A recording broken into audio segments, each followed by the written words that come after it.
Nirvana, the three-piece grunge band from Seattle, kicked it all off in 1989 with their debut album, Bleach. Bleach is 13 tracks of heavy grunge metal featuring the hits Love Buzz, Blue, School, and Big Cheese. And in amongst all these heavy hitters, you have a mellow song about a girl, which shows off Cobain's ability to write a rock song with a good melody.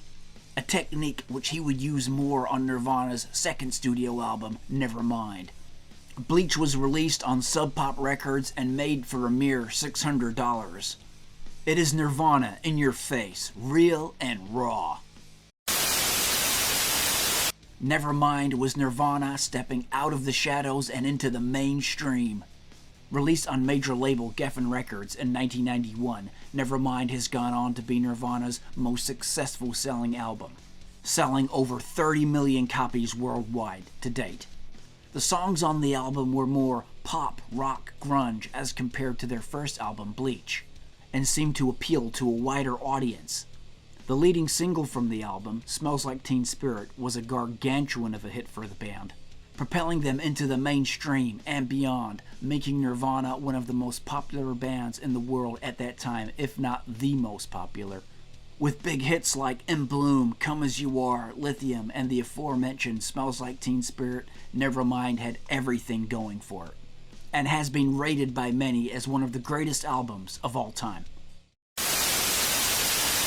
Next up, released in 1992, we have Incesticide. This was a compilation album released by Nirvana, full of outtakes, B-sides, and cover songs. The major boost in popularity that Nevermind had given the band was causing more of a demand, and people wanted to hear more Nirvana.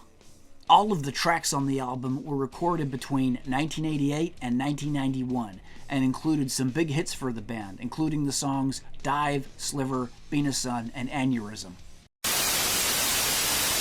Released in 1993, In Utero would be Nirvana's third and final studio album. For this album, Nirvana did a complete 180 from their mega-selling and hugely popular Nevermind. While the songs on Nevermind were more poppy and catchy, In Utero was deliberately rough and raw, exactly the way Cobain and the band wanted it to be.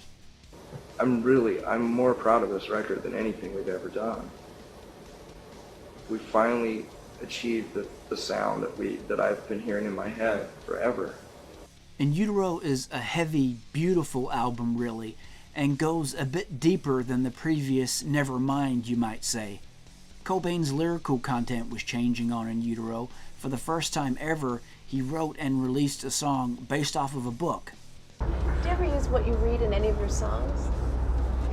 As a matter of fact, I use that very story in Scentless Apprentice. Yeah. So that's really one of the first times that I've ever used an actual story, you know, as a book, as an example of a song.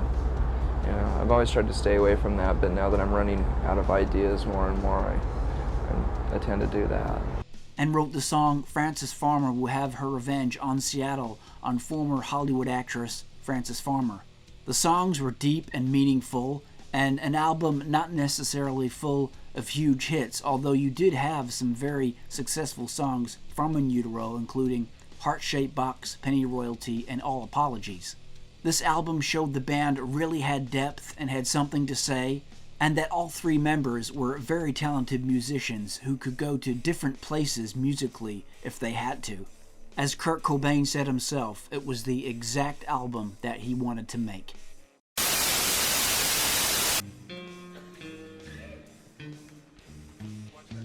Nirvana's final release would come with their Unplugged set that they played in November of 1993, just around 5 months before lead singer Kurt Cobain passed away. This performance for MTV Unplugged was simply amazing and epic, to say the least. Nirvana played 14 songs that night, with 6 of those songs being covers from artists like Lead Belly and David Bowie. At Cobain's request, the stage was filled with lilies, black candles, and a crystal chandelier. Some said the stage setup looked more like a funeral. The set was opened with About a Girl, a song from their debut, Bleach. And even though the band were asked to play more of their big hit songs, the only real hit songs that the band played were Come As You Are and All Apologies. But it's what the band wanted, it's what Cobain wanted, and at the end you got something totally epic, unreal, and an amazing listen. The album, which could even be credited as getting a lot of non-Nirvana fans into Nirvana. So there we have it, the history and evolution of Nirvana. The albums and the songs they made that will live forever.